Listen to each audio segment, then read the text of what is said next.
I don't know what to start with the cold open. Oh no, I do actually. You do, yeah, of course you do. Um, I have some stuff to spring on you as well. well, that's cool. I just think the thing that's really funny this entire week has been because I got banned on Twitter for a week for like being shit to Karl May. Yeah. I told a guy that I just think it was something that I didn't like. Some German guy came into my replies about defending Karl May. Yeah. I wrote it in English, and then he starts writing to me in German, and I'm like, yeah, I don't care. Like, who are you being like, this deranged weirdo coming into my replies? And I got fucking banned. Yeah, absolutely. So I've been very offline, but I've been living. Spaßbremse has a good episode about Karl May and the consequences of him. Oh, I don't need any of that in my life. I will. The listener might.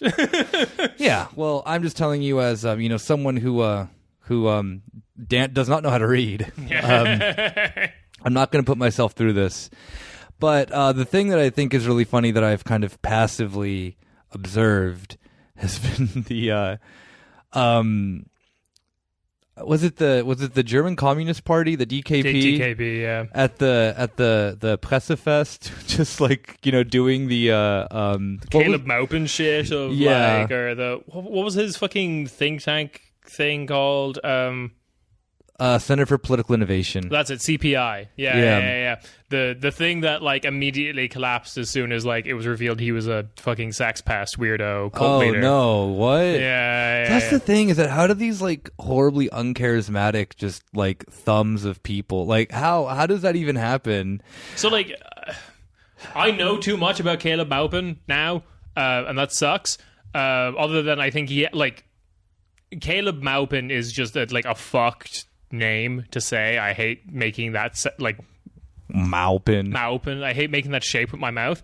But like, yeah.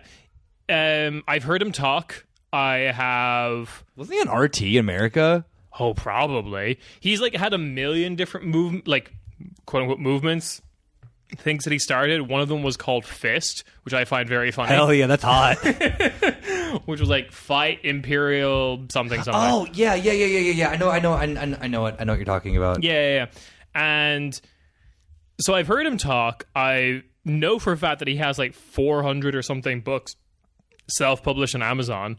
Like, so that's like some like David Duke shit then. Yeah, absolutely. Like in a lot of ways. And like he does kind of have this charismatic way of talking.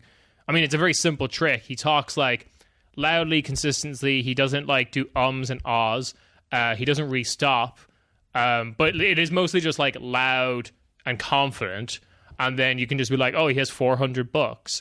And then that's like a massive red flag. If you for some idiots, it's not. Like, yeah, true. But yeah, no. So the DKP pulled a Caleb Maupin, CPI, or a CPI thing as well, and just what was they had the to be fair, all right, Caleb Maupin and the CPI were rejecting the legitimacy of the Luhansk People's Republic. And the DKP at least had both flags there of the Donetsk People's Republic and the Luhansk People's Republic. Did CPI really make a distinction between? That's weird. I don't know. I think they just like the CPI was always like weirdly inconsistent because like I think the video that went viral was that like one of them like at their opening ceremony they like sing "God Bless America" or whatever the fuck it is. They're flying like the American Communist Party flag. Like, which has like a very specific hammer and sickle design, so you can tell it's them, which they're not affiliated with. That is a thing that exists. They're not affiliated with it. Then they flew just the regular American flag, the Russian flag with a Z on it. I forgot about that. Yeah. And then LNR, DNR. No. Or just no LPR, only DPR. Fucking hell. Yeah. Or what is it? LNR. What is the proper? So one is in English, one is in Russian, right? Yeah. Okay. Yeah. True. Because N would be narodny or whatever, which is people. Yeah, okay. Yeah. For all of our DPR LPR stands out there, it is not a People's Republic in any stretch of the imagination. Oh no, it's like what's his name? Was all the polling all the polling done by that one researcher from Northern Ireland who like actually went to those places like not since the war, but like since like post 2014, and surveyed all the people. I think the survey was conducted 2019. Yeah. And it was just like all the people who like actually lived there and stayed or whatever, just like, we don't want to be independent. The people who are running this thing are terrible. Like they all like they're warlords. Yeah, they're fucking like. There's rumors that I think it's the LNR or LPR or whatever. Like I think it's the leader of that who's like Ruben Peters, like a massive coke fiend. Yeah, starting early, right? You know, your country doesn't even like exist only according to Russia. Yeah. So yeah. But this is the thing. Like the people who like have what's remained... the other guy's name? Like Dmitry Pushkin, I think, or something like that. His office was bombed the other day. Got hit by a rocket. They're complete. They're complete fucking idiots. Because like I've heard a couple of reports that they're just not even like good tactically. Like the Russian forces have basically just taken over like operations. Yeah. Well, they have it's. Let's just say I've not seen very many of the quote-unquote separatist forces in footage. Oh, yeah, sure. That comes across my desk at work. So. It's all very stupid in so many ways. Yeah. And it's very clear that the Russian military like took over like immediately when they like officially stepped into Donetsk and Luhansk. It is the bananaest of banana republics. Like it is fly like the only thing dumber is flying their flags. As some sort of like anti-imperial, like, I don't know what the angle is, or whatever. That just made me think of that like really weird post a couple of weeks ago where someone's like, "Oh yeah, like separatists, like I see you," and there's like all these like separatist nations. I mean, come on, you got to include the DPR and LPR. Oh, yeah, the guy, like the pro-Scottish independence guy who made that map that was like poorly made because. It ignored the DPR and the LPR exactly.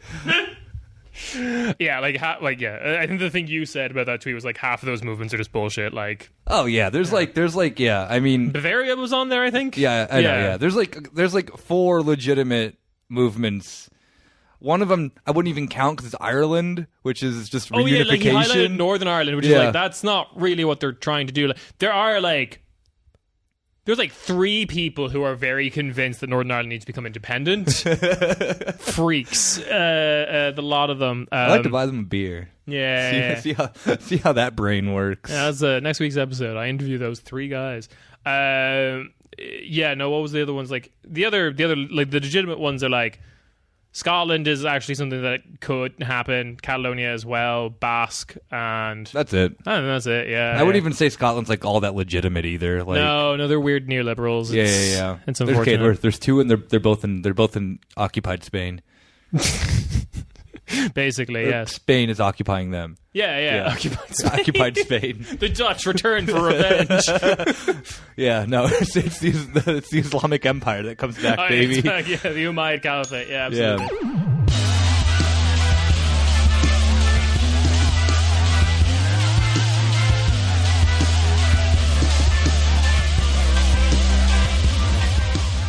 Hey. It's your weekly corner, Späti. I'm just going to interrupt Kieran just because I forgot to introduce us. It's Kieran and Nick. And it's just us. We're hanging out. We're going to give you a little bit more laid back of an episode today because things have been wild. Yeah. And but that doesn't mean that we don't have a few obituaries to go through this week. Oh, yeah. We're opening with that, are we? Yeah, okay. Let's go. Why not? You know. Oh, the obvious one, the one that happened like last night, I guess, was Gorbachev. Yeah. He's dead. Rest in peace, King. 91 years old. It's really interesting going through all the kind of like obituary titles because like I didn't look too much into it. I'm not actually a person who could tell you a lot about the individual leadership styles of various heads of the Soviet Union. I think he's just kind of like funny in the like Louis Vuitton Pizza Hut ad kind of way. That's all that matters to us. Yeah, you know, we don't care. I mean, remember this is a European podcast. Yeah. The Soviet Union doesn't count as Europe. Sure. That is the other. That's the second world. Asiatic horde. Asiatic hordes, exactly. But 1990, Iron Curtain comes down. Yeah. Russia, Europe, baby. Pizza Mikhail Gorbachev, Pizza Hut, Louis Vuitton. Yeah. I did Europe. I did for You watched the commercials, didn't you? No, for the joke post that I made today, I did actually rewatch the epic rap battles of history. Yeah. Which is it's titled Rasputin versus Stalin, but there's a guest verse from Lenin, Gorbachev, and Putin in it. And I my only takeaway from that is the people at Epic Rap Battles of History kind of come off as Leninists. Because like the most sympathetic character in that whole thing is like Lenin. It's very strange. It's also bad and weird, and Epic Rap Battles of History is strange. But it's a staple of millennial internet. Unfortunately, we have to live up to it. Someone I know has been on it as a rapper. He played Bruce Lee. That's cool. Yeah, which is to say, I think it was like he was the Asian guy they knew. Yeah. So, and then there was also like I think we found that a while ago of like back when. No, it was actually too late for it, but the Hayek Institute made an Epic Rap Battles of History style video. Oh yeah, I remember this. So that was, I think it was Hayek versus Marx or something. No, it wasn't even. It was Keynes. It was Hayek versus Keynes, I think. Oh yeah, because Marx would be like, too much. Yeah, Marx. I can't remember. No, it sucked. The concept of a rap battle. All right, like bringing this back. This is all for Gorbachev's legacy. Exactly. That we're talking about bringing this back to Europe. All right, Epic Rap Battles of History, American, just filth. Yeah. Weird. I guess like for me, it's like the beginning of YouTube professionalization. Yeah, true. That was like the beginning of when like it wasn't just like weird candid footage of like kids saying dumb things or whatever. Like a Flash video. Yeah. Or like Flash animation stuff. Oh no, the algorithm killed that. Because the amount of time it makes. All your videos have to be 10 minutes long now, and like 10 minutes of animation when you're just one guy, it takes a very long time. But Gorbachev dead. Yeah, no. Bringing this back to Europe, though, I'm going back to the rap battle. Sure. The thing that I have realized that Europe, particularly Germany, still loves more than I would say any other Western English-speaking country. Sure. Is the obsession with like battle rapping. Have you seen this? Yeah, that's like okay. Yeah, actually, that's a good point. Like, I'm not. So, listeners of the show will recognize when Rob and Nick start going on like a rap riff about like exactly mentioning a bunch of rappers that I vaguely know, and I just kind of stay silent and laugh. But like now that you said it, like battle rapping was. I want to say it peaked as a concept with the 8 Mile movie. Yeah, but Germany. Every German man sees himself as a young Eminem, yeah, the white rapper. And Rob was explaining this to me the other day when he was talking about Flink. That the one international thing that is always constant is Tupac and Eminem. Yeah. But the complex of Germany is that. Every German, I think, because they're, not that they're all like blonde hair, blue eyed or whatever, but they feel a little bit closer to Eminem, I would say, than Tupac. So, I definitely agree that it is this sense of that. Their view of hip hop's been stunted by that they saw 8 Mile and they're like, this is the greatest hip hop movie I've ever seen. Yeah. And then from there going to be like, I can do this. Like this white guy from Detroit did it. Why can't I? Yeah. Why can't I? Fabian von Sudetenland. Why can't I be the next Eminem? Why can't I be the next Slim Shady? Yeah. I will stand up. Like I've even seen things for like battle rap classes. Yeah, that makes sense. So like that's like another thing that I feel like a very similar thing happens in comedy internationally. Like, says stand up, very also American art form, and then has been like interpreted in weird ways in other parts of the world. The guy who made Seinfeld, I think, or one of the head writers on Seinfeld at one point made like a very interesting documentary where he went to like stand up shows in like Nigeria and stuff. Anyway. That's the one that was on Netflix. I think it was on Netflix. Yeah. The one where he interviewed Brace from what's it called? True or Not. Yeah. Oh yeah. I think that's how I heard of it. It was like a mini series thing. The thing I remember, the thing that like very similar to this that happens with like stand up when it gets moved internationally outside the English speaking world, because it's like much easier for like people in Scotland and the UK to like copy stand up a little bit, or UK also has its own traditions or whatever, but Germany, when it's like interpretation of stand up comedy, is also really into, in a similar way, fucking roast battles, like roasting a comedian, which like in America or like to American stand-ups feels antiquated a little bit, like a a thing that happened more in the 80s. So that's like another thing. Like I don't know, I think there was just something that happened. I don't know. It's called the Berlin Wall. It fell, and Mikhail Gorbachev was responsible for it partially. He rap battled Reagan, and he lost. Just kept saying. Wait, George H.W. Bush was president during that. He was, yeah. Why? This is the thing that I always never understand. Because Reagan said, tear down this wall, but it didn't happen until happened much later. Yeah, it happened much later. But in all the like Vox Explains History compilations, they say that the Reagan quote happens. Yeah, and then they as do the walls falling down. Yeah, and then they do the Family Guy Reagan smash. Yeah. Like one of the 3 funny things on that show. Jesus Christ. But yeah, I don't know. My grand theory is at one point there was a lot of money in artistic endeavors, and there was like this competitive attitude, and that you could do rap battles and roast battles and shit. And like Battle of the Bands is also something that I think like a lot of local scenes just like gave up on. Yeah. Because they're embarrassing. Yeah, they are embarrassing. Like all these things are embarrassing. And then I think we got to this point of like, none of us are making money. We can't be at each other's throats, guys. We just have to. That's right. Yeah. I'm gonna revisit the German obsession with freestyling. Oh, absolutely. And lyrical rap. That's one too. That then Germany though is just the perfect example of a country that then is obsessed with lyrical, miracle, spiritual, type of shit. We got all these words, yeah. Just to say we have less words, but we put them together in fun ways. But yeah. Gorbachev's dead. Yeah.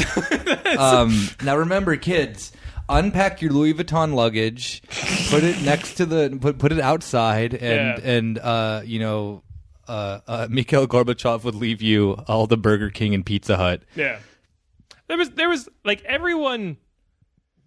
Today was a great day on Twitter for just like a lot of people I respect saying, like in each other's replies being like, your Gorbachev take is wrong. And I'm just like, I don't know enough. It's whatever. Moving on to someone else who's also dead. Daria Dugina, Dugin's daughter, killed in a car bomb. And a lot of people don't know why, and it feels weird, but naturally a lot of people outside of Russia are obsessed because I know why. Okay, we'll go to your we'll go through the theories, but I'm very curious. But like, this is a corner Späti exclusive. Yeah. We have Daria Dugina's murder. Okay, so yeah, she's the daughter of Dugin, who's like, a lot of media just kind of wants to turn into like the new Rasputin, basically, for Russia. Yeah. This like someone else who also Gorbachev rap battled. Yeah. I mean, I think the thing we've talked about with Dugin before in this podcast is he's like not as important as people think he is. Like, he has clout, he is weird, he has like a kind of like manifesto, a movement that he calls like Eurasianist. Yeah, or whatever. I mean, I think that then like someone that I know from Russia explained this to me like literally the day that she died, was just like I shouldn't be laughing about this because it is incredibly fucked how she just got blown up in a car. Yeah. But he just was like just turns to me and just like, he's like, why the fuck do you Westerners care so much about this guy? I'm no, like, I don't know. He's like, no one in Russia, like this dude who is from fucking Moscow is like, no one in Russia cares about him. Like, we all, like, he's like, everyone knows that he's just, like, there. Putin's not friends with him. Yeah. Like, he's a weird obsession that like the West has of this like cabal of influence that then's around Putin, instead of just like wanting to accept the fact that then that like most of Putin's thought comes from Putin. So this is the thing. So a lot of people I also trust on like Russian analysis. There's that great Substack, Events in Ukraine, who stays anonymous, but like he's written some very good stuff as well about like Dragan is effectively nothing, which kind of makes like the whole thing very confusing. But for people who want the Corner Späti historical episode of what we think about Dragan and like his influence, is actually an episode where we do not mention Dragan at all. But it's the episode where we watched the me, you, and Rob watched the documentary about fucking what's his name from Breitbart or whatever, who like I've forgotten his name already. The like Steve Bannon. Yeah. Like that was the thing. Like a lot of liberal media really played up Bannon, his influence, his threat, and then like you watch this documentary about him, and he's just like the most pathetic man that like basically no one is listening to, or if they're listening to him, are not implementing anything he says. Isn't Dragan becoming like this like weird mystic now or something? He's always had like weird esoteric. Like he's been like I saw a video of him the other day. I understand the obsession. He is goofy. Yeah, he's very weird. He was like wearing like a like you know those. I mean, he does look like Rasputin. Yeah, he was wearing like a traditional like shirt of some sort that was black. It's just like he looked like a wizard. He does. He looks like a wizard. I get the sense of that because liberals' brains are so fried in all of this that a man who looks like a wizard will trick you into thinking that then he has all the power, but in fact that he is just a buffoon. And his daughter wasn't like... I wish Julia was here because she could explain this a lot better. His daughter was also a psychopath, though. Oh, absolutely. Yeah. It wasn't that then, like... I mean, she was a member of United Russia, if I'm not mistaken. Yeah. From just standard, Greater Russia bullshit. So the whole thing was, like... I've forgotten his name, the first name now, Dragan. Alexander? Alexander, yeah. Yeah, Alexander. He was there. Like, it was supposed to be his car. Exactly. Like, this is the thing. It was supposed to be his car, and he just decided suddenly to go like a different way. So obviously they're close. No, he took a different car. Yeah, took a different car. Yeah, exactly. So obviously they're close, and obviously that means she's also a freak too because. Yeah. I'm a freak. My daughter a freak. Yeah, exactly. It runs in. You were raised by this man who believes in like. I mean, it's just the weirdest shit. It's like the sense of the thing I've talked about before of like Americans who find out about then like that the U.S. is bad, so that everything then against the U.S. must be good. That's like Alexander Dragan's. For if you've never come across it, it just literally is in the sense that then Russia is the counter-hegemonic power to the United States in like the negation of it almost. In like the sense of that then simply because it exists as that it is not the U.S., it must then automatically be good. No matter how hyper conservative or whatever like his values are, the thing that is the core of it is that then he thinks that then Russia, because it is the counter hegemony to the United States, it will lead the like some level of like a conservative revolution against the West or whatever. Like it's psycho shit. Hyper nationalists too, like. And none of it's like coherent. None of it would like work. No, it doesn't need to be. If it was implemented. It's very strange. But then we get into the kind of like theories about what happened here. So come on, it's so obvious. Oh, okay. Hang on. Let me go through what I've seen in the media and what I've seen. Well, the official line is that then it was like some like 20-something Ukrainian who has got two names. Yeah. Who, shout out to, you're going to go and do a terrorism. Yeah. And still have time for your collagen lip injections because all the video of this woman that came out, she had this like freshly done, really puffed up lips. Yeah, it's ridiculous. I'm assuming this is Natalia Vovk, is it? Or because there's two names been given out now. It's like Bogdan Tiskanenko. Yeah, that's the guy who got released. The name got released 2 days ago, I think. Yeah, something that like was that. Very recent. The one was then the woman who then she was Natalia Vovk. Yeah, so she is I think like 25. the FSB says that she had the easiest thing obviously is to say that. Then again, remember, legitimately, Azov Battalion is very bad and evil, this and that, and are neo-Nazis. Yeah. Obviously now Russia has used everything within this entire stupid war to justify the sense that then because there are groups like Azov and is it Red Faction? What's the Right Faction? Right Faction, yeah, Red Faction would be cool. There are legit neo-Nazis in the ranks of the Ukrainian military. We've seen all the photos, this and that and that. Obviously, though, the FSB will use that as every excuse that they can of oh yeah, she had connections to Azov, this and that and that. Yeah. Who then they apparently tracked her to Austria. She's now apparently living in Vienna, if I'm not mistaken. They don't, again, remember, none of this makes any fucking sense. And then the FSB falsely put out these claims in Russian media that she had died with fake pictures that were just her laying on the beach, it looked like, or something like that. And what a place to go. None of it made none of it made here dead, the beaches of Austria. Yeah, it was a picture of her. It was a picture of her 2 years ago on the beach or something. Yep, that's her dead. And it's a super grainy photo. That's kind of the reverse kind of Jordan Peterson alive in Serbia shit. It's yeah, and it's only above dead in Austria. There's a picture of her on the beach, and it's nah. Yeah, no. They used a different picture of her. She wasn't on the beach in Austria, obviously. Yeah. It was just, yeah. That's the joke.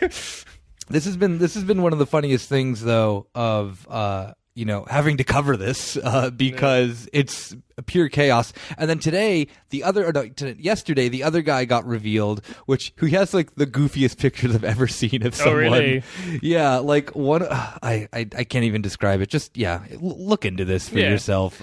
So the FSB pulls out the funniest pictures of people in order to then make people aware of that these people are terrorists.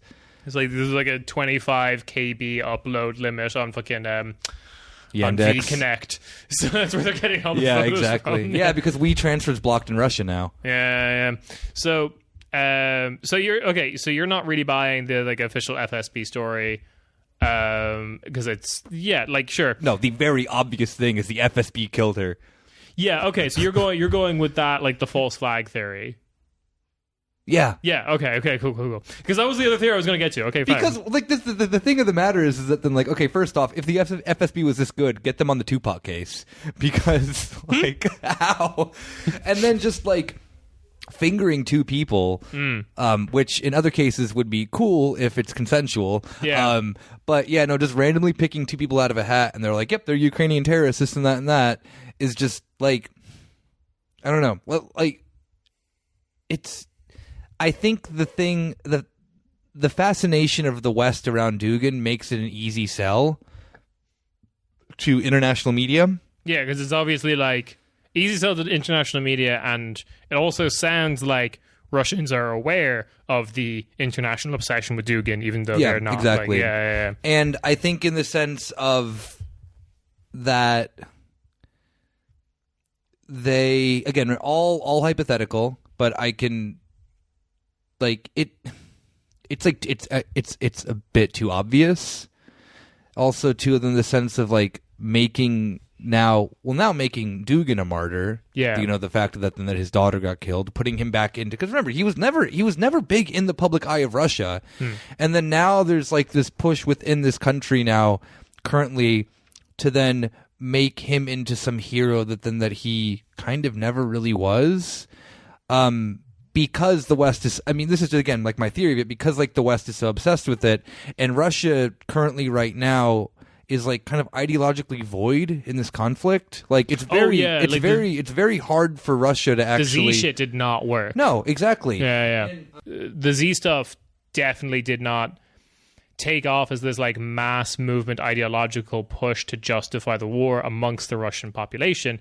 From what I've heard, it was just to a lot of Russians living their daily life, it was insane online shit almost. It was what are you talking about? Or the other side of it, if you did know about it, it was weird and cringe. Of course, this has not necessarily anything to do with your level of support for the war. There's plenty of people who were supporting the war who just do not give a shit about the Z thing or whatever. There's people who are supporting the war in the sense that then like how Americans are like. I mean, think the easiest way to think about this war, okay, for everyone who wants to think about this through the perspective of Russia, in the best way that at least I can do it from the content and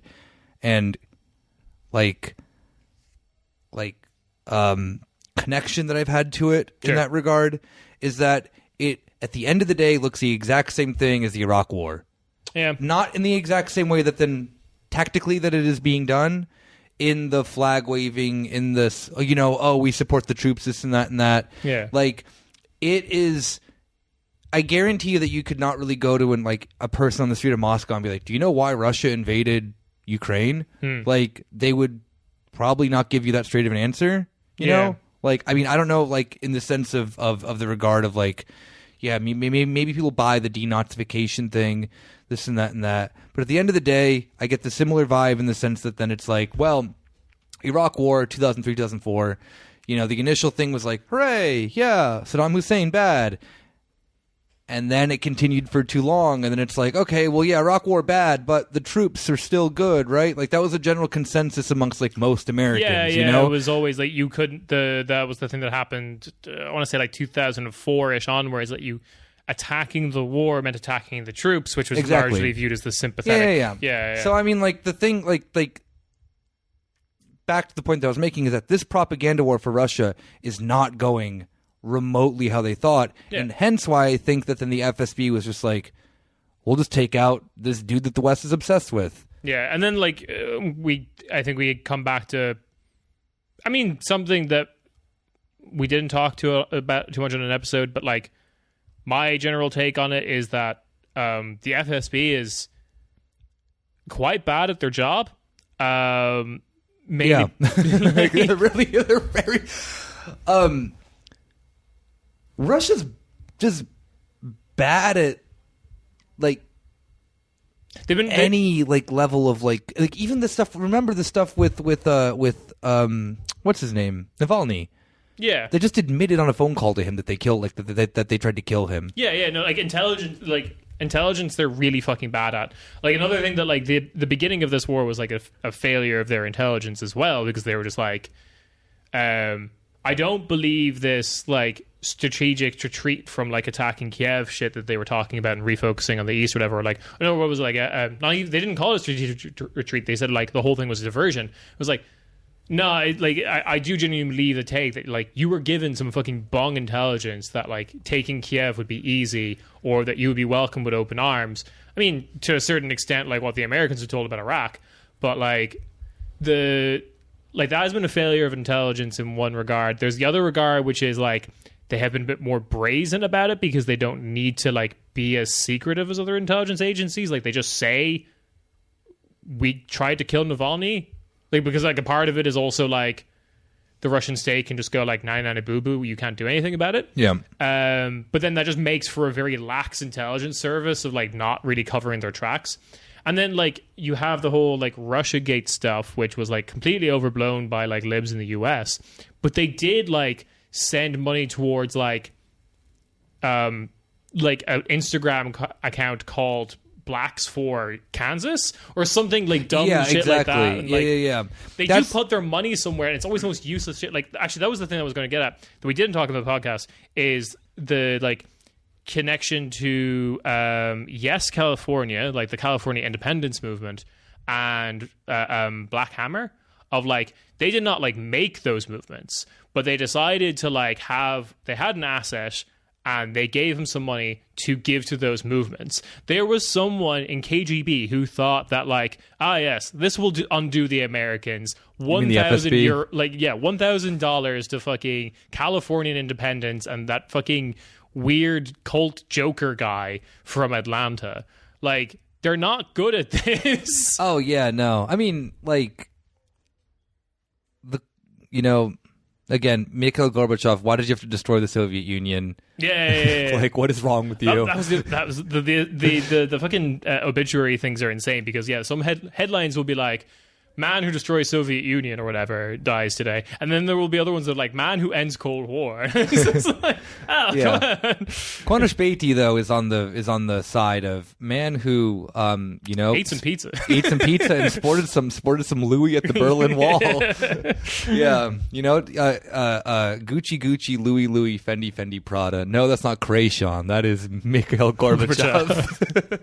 Anyway, Yeah. all right. So moving on, Dugan, Putin, kind of monsters. Yeah. You watched That's a great way to... some kind of monster. Yeah. I wanted to start with this, actually. The only thing is I just wanted to leave as like a little, treat for our listeners. We should have just done the whole episode about this. I would have enjoyed it a lot more than an unexpected Ukraine-Russia update that you fucking just like. I'm sorry, you I didn't threw into my realize. face somehow, and I wasn't even expecting it. I have so much more notes. I didn't think we would spend that long on it. It's fine. I don't care. You know what? Yeah, Putin and Alexander Dugin, monsters. Yeah, you know who else is a monster or can be, some kind of monster? Lars Ulrich. Lars Ulrich. And I've had one off day these last few weeks. Yeah, so you're preoccupied with all this footage you're looking at, and now you occupy your time with this other footage you're looking at. Yeah, it's called Netflix, baby. Yeah. It's, good screen, bad screen. Good screen, bad screen. I love the world we live in. I was, at home, minding my own business, trying to find something that then is, not bad to watch. Yeah. And I remember I gave myself about 20 minutes of Saving Private Ryan because I remember Uma telling me that she will never watch that movie because she says that it's like too U.S. propaganda. Sure. And I got 20 minutes into it and I was like, damn, Uma's like entirely right. Like this movie's first off inaccurate. Yeah. Second, like I don't like the fact that the story just like isn't real, So I went and watched something different. That's right. I watched the 2004 Metallica documentary. What's it called? Some Kind of Monster? It's called Some Kind of Monster, yeah. Yeah. I thought that I may have been a little bit under the influence Sure. while watching this. I thought that this movie was a joke. Okay, yeah. So, Because the only part I've ever seen from this has been where they try out Robert Trujillo, yeah. who is a phenomenal bassist, was in like Suicidal Tendencies in Ozzy. Yeah. And I remember seeing that part of the documentary like when I first started playing guitar or whatever and being like, oh, this is so sick. Metallica's practicing this and that, whatever. Yeah. The rest of the movie I had never seen before, though. You told me that you saw it. I was at the Irish premiere when I was like a teen. Was this on accident or because you're a huge Metallica fan? I was into metal. Yeah, okay. I mean, I'm a fan of metal myself. Yeah, absolutely. So, the joke tweet that I did today, that is, getting some responses, is the like, oh man, I'm going to listen to Metallica for the first time ever. I heard they're a big band. Can't wait. And I just posted a picture of like Saint Anger on Spotify. And that is a joke. I have listened to Metallica before, but that wasn't a joke for like 12-year-old Kieran when that album came out.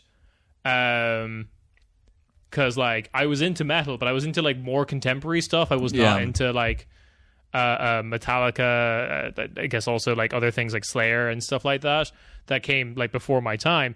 And I did start listening to Metallica with fucking Saint Anger. Whatever the hell the lyric in that I remember now is I'm so in anger with you. That's it. Yeah. Oh yeah. Instead of I'm so in love with you. Yeah. I first off, I could not take the fact that they're like we had this brilliant idea. We're gonna write an album by just jamming, and it's just like when I heard that, I'm like, oh, this is gonna suck. Like it's not a great album. This is gonna be really like I did not. This is the thing is that I went into this not knowing first off that this came out in 2004. Yep. I know that it was like older because I'd like seen like I'd seen this somewhere, the poster or whatever, you know? Like I knew that this existed. I did not realize that the big final hurrah of this entire documentary is that they wrote Saint Anger the album, which is because like Some Kind of Monster is a song. So until the only reason I realized that is because they were writing, what's the song, Frantic, Frantic, tick, tick, tick, tick, tick, tock. Well, then they start playing that, and I'm like, oh no, this is the song with Kieran's favorite lyric of all time ever. My lifestyle determined my death style. Yes. But I'm doing that now. My lifestyle determined my death style, quote, attributed to Mikhail Gorbachev. Exactly, you know. But the thing, though, that really kind of just stood out to me the entire time with this is that then, because it, like, I, like, read that it was, like, a pretty well-received documentary. Yeah, it was at the time. And shouldn't be. No, it should, because like it literally, like I felt like I was watching a really, really, really long episode of Metallocalypse. I was so I was really young. I was first of all, Irish premieres are like quite actually easy to get to, especially when like the internet age came around, because it would just be like forums for like, you know, Irish communities and whatever, and just be like, yeah, I have like all these tickets, because it was like so easy to go. Like they're like Irish premieres are never like the global premiere. It's never like the first time Some Kind of Monster has been seen, but it's the first time it's being shown in Ireland, and thus like reviewers for, in this case, like movie magazines and music magazines, because it was this documentary, would get like more tickets than they would need. Like most of the time they're just like, I'm gonna go by myself because like I'm at work, I'm doing a movie review, so they would always just like either give them away or like sell them really cheap online, and you would just get them that way. And this was my older sister's boyfriend at the time who would like organize this, and he was like, oh, you can take Kieran. And I enjoyed it because I was just like, at the end of it, I was kind of like dumbfounded and be like, I guess this is what documentaries are like. It was like basically the first one I'd seen, really. Yeah, pop in your documentary cherry with not one of the worst documentaries, just one that then it's competently made. The subject matter is very dull. Like, no, it's phenomenal. If you watch it through the eyes of that, then that it is simply just like I was like, it's a documentary, I'm meant to be bored. No, I mean the fact that then it's like, oh, you know, the thing that I really enjoyed is that they didn't give Kirk Hammett like a minute to be like, oh, how do I unwind, because I think he's just like probably pretty chill. Also, but like the entire focus was around like, you know, obviously James Hetfield and Lars Ulrich, and like their bizarre hobbies around it, which I didn't realize was real. Is that then James Hetfield's like, I like, you know, driving around hot rods, but it's like boutique, like custom made little cars for him. If and shit aren't familiar with the Adult Swim like late 2000s TV show Metallocalypse, I think that we were talking about this in private chat, and I was like, I remember the writers of that show describing it as a mix of what Metallica are actually like and what Metallica would like you to think they're like. And that's like the basis of the characters from Metallocalypse. Yeah. And I think that's very true if you watch that documentary of just like, oh yeah, we're all metal, we're so tough. And then Lars Ulrich is like, oh, I have to like, I'm bored, I'm going to sell off my entire priceless art collection at an auction. And now, like, one of the things I think I remember from that is like having like a really awkward sit-down dinner with his like, I think with his wife, that I remember him like later divorcing or something like that. Oh, yeah. It's like a very, like, she obviously does not want to be filmed for the documentary or something like that. Yeah. I realized though too at the end of the day, because I was talking with Yulia about this, and she was like, wait, isn't Lars Ulrich actually like the good guy in a lot of the stuff with the Metallica things? And I was like, wait, what? Until then I realized, wait, no, like actually Lars Ulrich is like aside from like, of the Napster. Two who are crazy, Lars and James Hetfield. James Hetfield's like a massive MAGA dude and shit. Oh yeah. And Lars Ulrich is like a pretty like well-behaved social democrat. Yeah. He's he's very like rules orientated, which is also like explains his huge Danishness. Well, yeah, that. Yeah, the Dane takes over, but like also his like huge pushback to Napster stuff. Yeah. 'Cause I can't remember if they mentioned in the documentary, but there was like, no, because it was like about the making of Saint Anger, but like people reacted really negatively to Saint Anger because it was like the first album they'd made since all the like Napster stuff happened. It also sounds like shit. Oh, it sounds terrible. Yeah, it is absolutely. one of like. I don't know why. You know what? I'm glad that we've ended up on this completely stupid conversation about early 2000s Metallica, because that album might be the worst produced thing I think I've ever heard. The snare is ridiculous. Just everything. Yeah. It's so hyper compressed. The songwriting sucks ass. So like the thing about like the MAGA-ness of James Hetfield is like not surprising with that album, because one of the things that put me off that album, like. Again, I was very young listening to it, and I was told, like... Do you actually, like other Metallica projects, though? No. No, I don't. Okay, because, like, this is the thing that I think is always really funny, is that there's a few people I know who, like, actually like Saint Anger. Sure. And it's... I have, like, a little bit of nostalgia, too, because I listened to it a lot when I was younger. Okay. But, like, I recognize that it's just nostalgia. It's like, if I was listening to this for the first time now, I don't think I would gel with it. But you don't like Black Album or whatever. Well, yeah, Black Album's like all right, but like you don't like Kill 'Em All, or all right, like like the Cliff Burton era. So shit like or whatever. I think I've mentioned this before on like our music episodes, but like I always have a very hard time getting into music I wasn't around for. Like I have a hard time getting into it. I was around for Saint Anger, but like again, I was like very young, kind of stupid teenager of. Kind of like, again, like my reaction to the documentary was a similar thing to listen to the album of just like, I've been told this is one of the greatest metal bands ever, or like basically the godfathers of modern metal or whatever. So like, I guess I like it kind of thing. I was like tricking myself into thinking it was good at the time. Yeah. Like I always had the thing of it like kind of like the backwards of that. This is turning into like Nick and Niarán's new metal talk. It is, absolutely. I'll tell you what was super popular and what probably bought like Lars Ulrich a new Bentley. A new Bentley, yeah, was Saint Anger hoodies. Those are fucking everywhere. Everyone loved the artwork and wanted the on artwork on on Saint Anger is really good. Yeah, with the fist and the barbed wire. The Arthur. I don't think Metallica's had a bad album cover. No, they've always been like kind of. We studied it in graphic design college. Actually, they've been like kind of notorious for getting really good artists historically to do their album covers. I always kind of had the thing that was the opposite of like that. Hilariously, in my stupid teen years, because I got like Metallica was something that like I liked. Kind of like coming into heavy music, and then like when I filled in a thrash band for a friend of mine, and they were like all fucking into like Havoc and like all these like smaller like actually like legit like if you want like new wave thrash bands, there's a lot of really good ones out there, and they were really into them, but they still really liked like old Metallica, and like they fucking like I mean respectively so, they like really liked like Marty Friedman era Megadeth and shit like that. Where like, which I mean, Megadeth, politics aside, is the better band. Just technically speaking.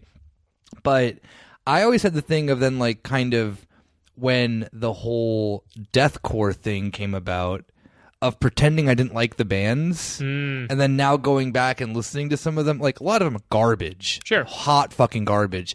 But like the one that really sticks out to me that I really am like, damn, okay, this album's actually really good, is like the first major Suicide Silence release. Do you remember that? Called The Cleansing, I think. Yes, yeah, okay, yeah.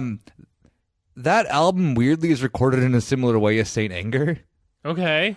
And just rips. Okay. Like, but the formation of the genre is also completely different. But I really liked this album when it came out, The Cleansing. Yeah. And like because I was like trying to be like cool and in death metal, I was like, no, like I don't fuck with that Suicide Silence shit.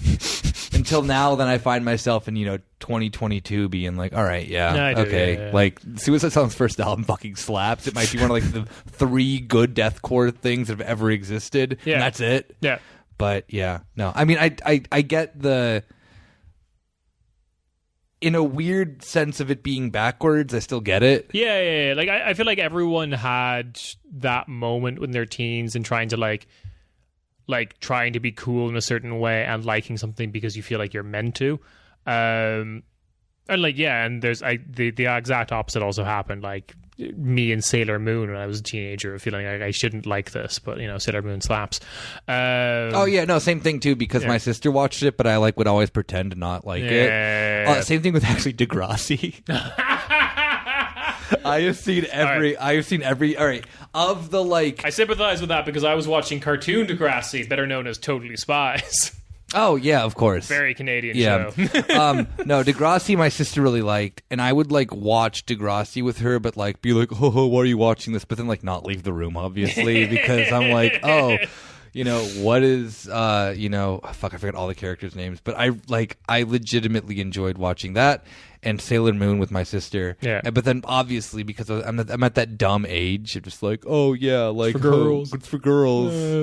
Actually, the writing on the show is not bad.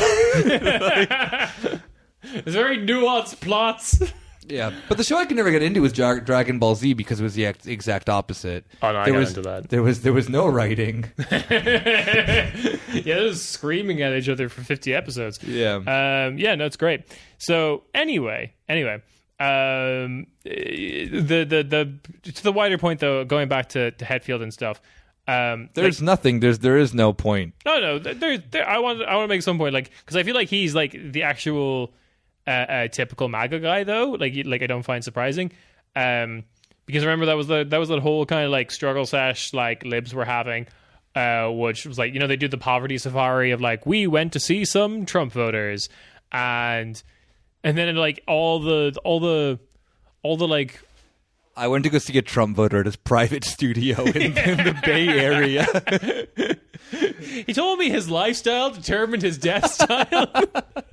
Crazy stuff. Yeah. The best part of that, one of the best parts of the documentary is that James Headfield gets pulled over in one of his little stupid hot rods and just is like buddy with the cop. Just like the most not metal thing you can possibly do. Absolutely.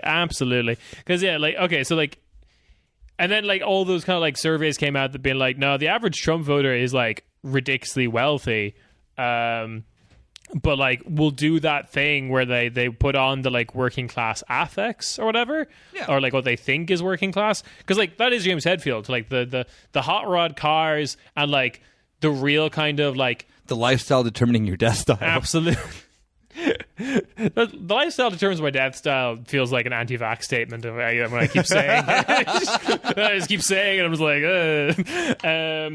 but but like the hot rods, and then like the thing that really actually put me off Metallica generally, but especially the album aside from the music being ass. Well, no, I'm getting to this is the like obvious like bluegrass country influence in like a lot of their riffs.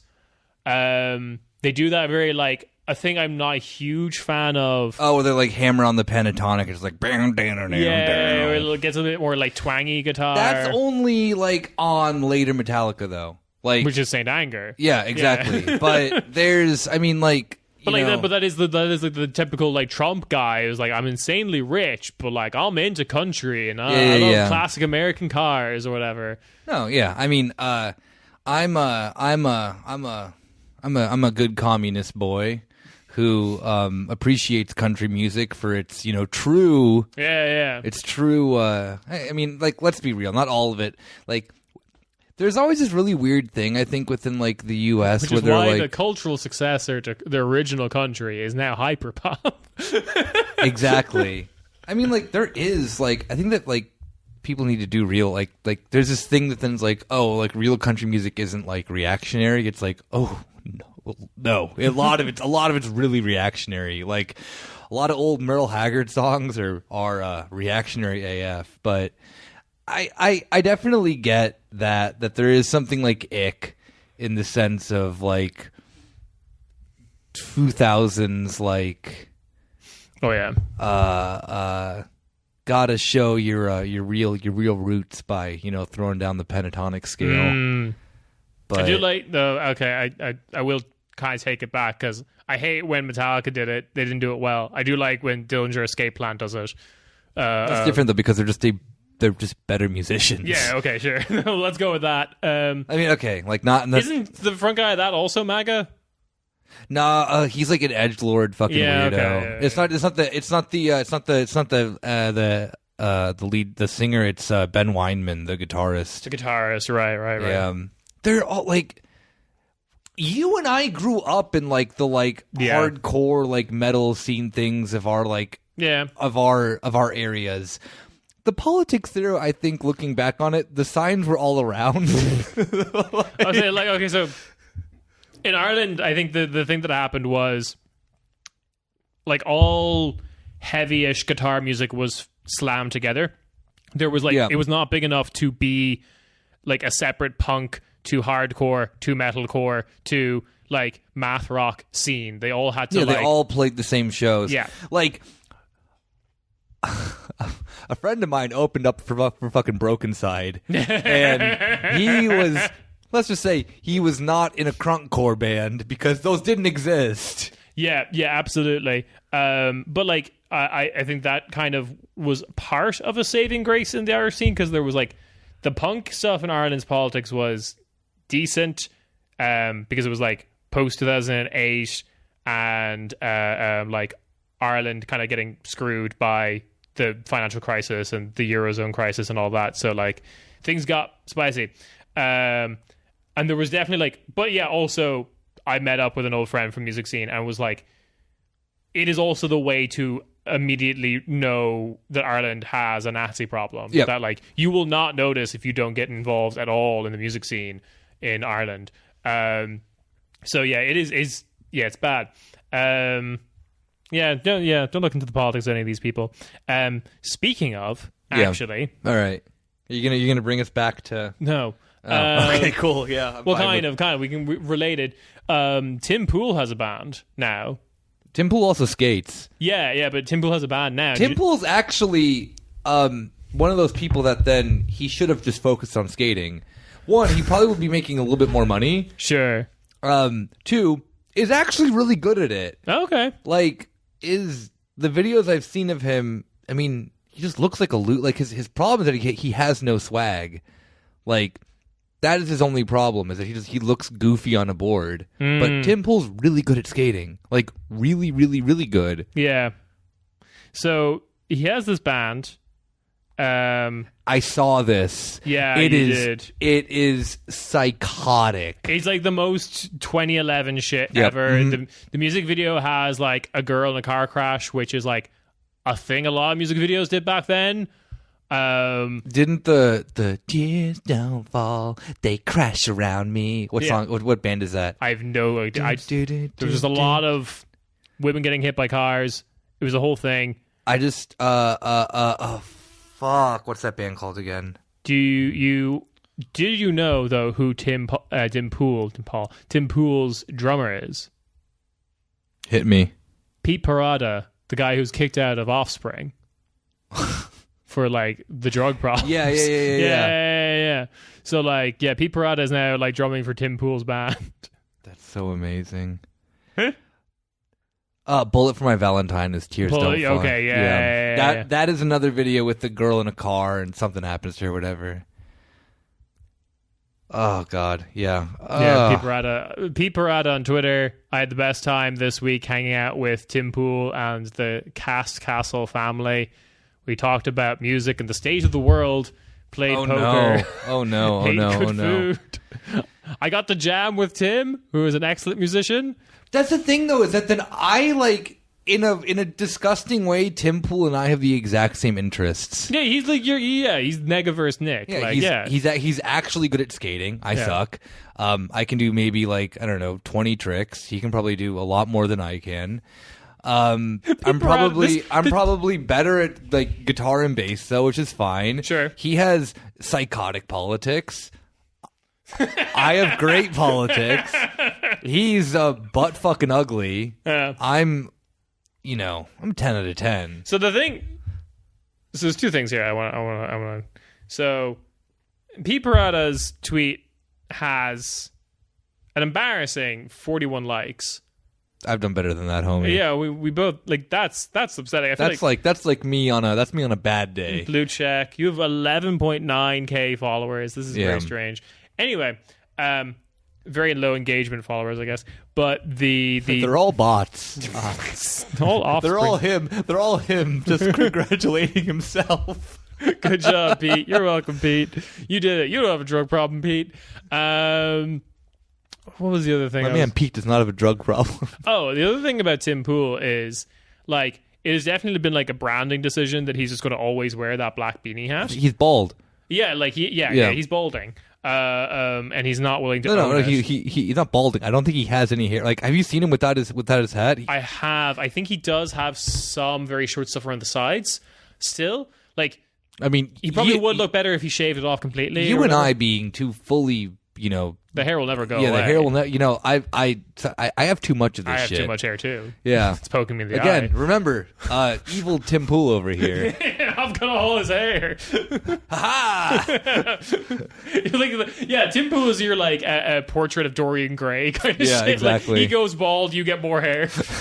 It's a problem. Anyway, but like he always wears that black beanie. That's the name of the episode. Evil Tim Pool. Evil Tim Pool. It's not my lifestyle determines my death style, Miho. No, it's just this is Evil Tim Pool. Okay, Evil Nick Tim Pool. is Evil Tim Pool. Yeah, he has that. He has the thing where he always wears a black beanie, and I'm sure he has like dozens, or he has like one for every day of the week. He's not wearing the same one. It's not even just a black beanie; it's a black beanie with a brim on it. With the brim. It's like, which is so 2011 again, isn't it? Because I remember those fucking hats. And he like wears it to the side too. Yeah, he does. Yo, I bet he fucking rides an element board too. Which, not really an insult, but it's just like he has like real like. Yeah, no, you're Evil Tim Pool. He has real vibes of someone who would like see like an element deck and be like, yeah, that's sick.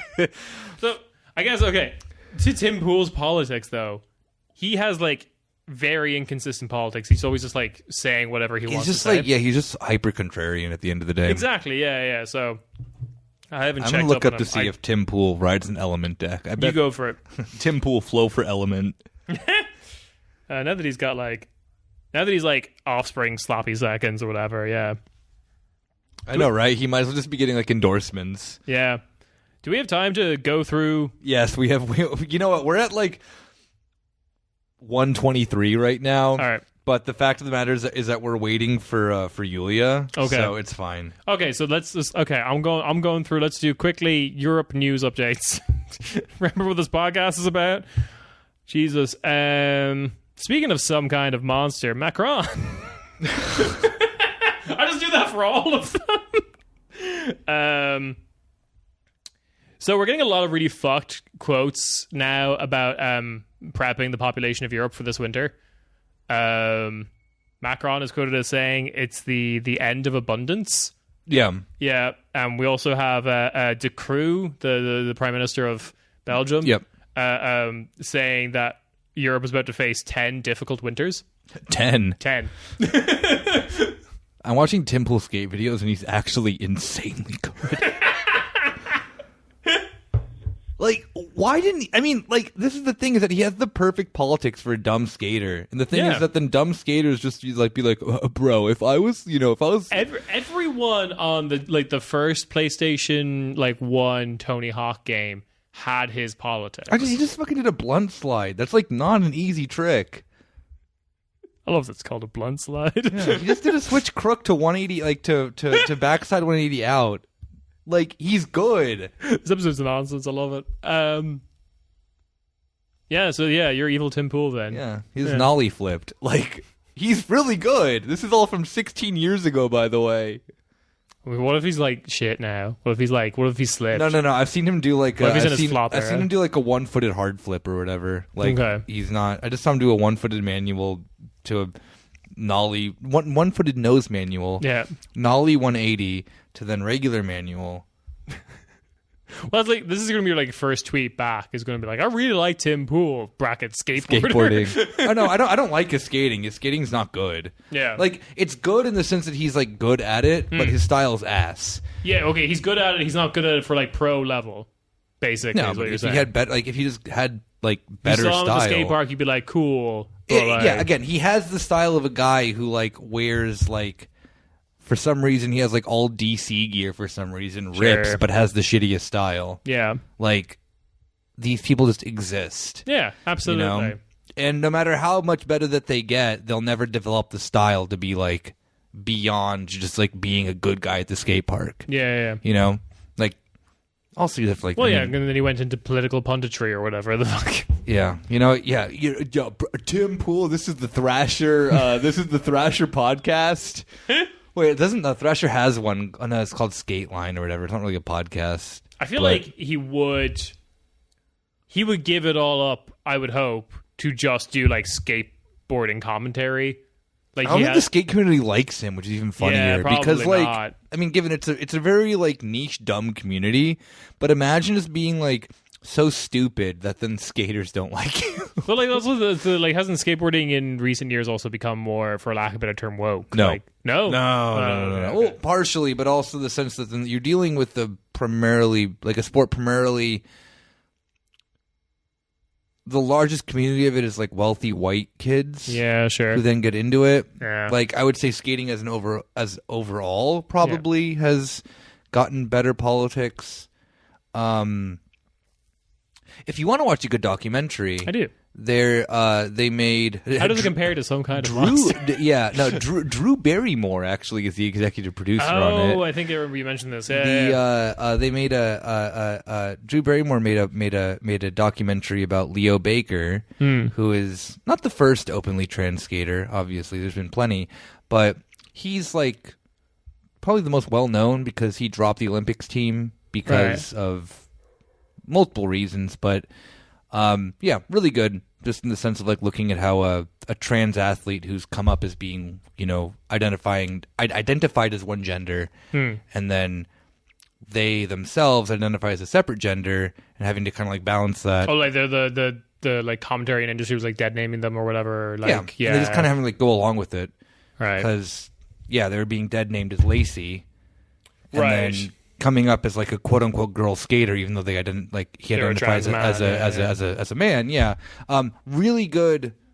Like I've actually like, as being a, cis man myself, that's a thing that I don't think that is expressed enough within like viewing the outward into the trans community of something like that, of this sense of what happens to an athlete who comes up in the sense of like mid transformation and stuff like that. I mean, there's a lot of stories of that. Like I doubt it's easier or harder or whatever, but there's been a lot of people who like transition mid being in the limelight. I mean, like Elliot Page. Yeah, like perfect example. Yeah. Like, but anyway. Yeah, I recommend that documentary though because it is one part feel good, one part also like well done. Yeah. And not cheesy. Like, sure. Like deals with a topic that could very easily be done in a cheesy way. And like really I think respects the fact of that then making Leo the main focus of it, not making his like he's one person who is trans doing that, It's not that he's like the spokesperson for like every trans person, obviously. Yeah. So it did a really good job doing that. Highly recommend it. Also, like Leo Baker fucking rips. So nice. Yeah. Again, this is a messy episode. It's a messy episode. So what I was saying, 10 difficult Belgian winters, massive labor shortages. Like every shop in like Gesundbrunnen Center. Yeah, is like closing at lunchtime now, like taking fucking siestas. Yeah, basically, yeah. Like because like things that you wouldn't expect to do that, like Vodafone shops, are like closing at lunchtime because there's like only one person in there for the whole day, and then it's not like not meant to be that. It's very strange, and it's apparently only going to get worse. And good news, we're getting the €9 ticket back for the rest of the year after September. We have to pay normal prices for September, and then the rest of the year. I'll be so mad for that 1 month where I don't have to like pay anything myself. Yeah, because it'll be my birthday. So I just ride on the it's my birthday card for as long as I can. Yeah, the ticket inspector comes out, you just hand him like a birthday card. Yeah. It's my birthday. I was right. Yulia is here. She is. Yeah. We should end the episode and let her in. I don't know how I'm going to do this though because we're at 1:30. You know what? I'm not like. Can you edit this? Can I edit this? No, probably not. It's fine. I'll edit this. Oh, okay, sure. Yeah. Yeah. Thanks for sticking around for the absolute pure chaos. You're the real kind of monster. You are a real kind of monster. That's true. Do we have anything to announce? No. Oh, we do. Oh. Yes, you're listening to this episode on Monday, which means that you missed my birthday. Paging Dr. Boy, Dr. Birthday Boy. Yeah, which is me. And yep. You will say 20 Hail Marys for missing Nick's birthday. Yeah, you owe me a birthday present and at least my birthday Bayfall Gate ticket that I just made up. Yeah, it's a birthday card, and the ticket inspectors have to accept it. I mean, luckily I have an automatic ticket. Like, I'm fine, but it's like, imagine me in the train, just like, again, just getting my fucking ass handed to me. I'm like, no, it's fine. It's a birthday card. It's my birthday. It's got a little puppy on it, wearing one of those hats. Can the Bayfall game make a thing where you ride the choo-choo for free on your birthday? It'd be so hard to coordinate, but yeah, they should. All right. And the next time that you'll hear from me on the show, I will be back from my home country, which is apparently going into elections soon. Oh, yeah. Yeah. Georgia Maloney posted a rape video. That's something we didn't get to. What? Yeah. And then she like... I'm editing this out. This is too dark. She posted as like... No, Yeah. Yeah, no, I don't care. I mean, I do care. I'll ask you about this later. Yeah. But you ruined my birthday, Your birthday vibe. Yeah. Because the way that I see this, it is now my birthday as of recording this episode. Yeah. In August, comes out after my birthday, so birthday. that in between is my birthday. Yeah. So to the listener who did not get me a birthday present, shame on you. But show this episode to your BVG controller, and you will get one free ride, courtesy of me, because it's my birthday. Cool. We will talk to you next time. Ciao, ciao. Bye-bye.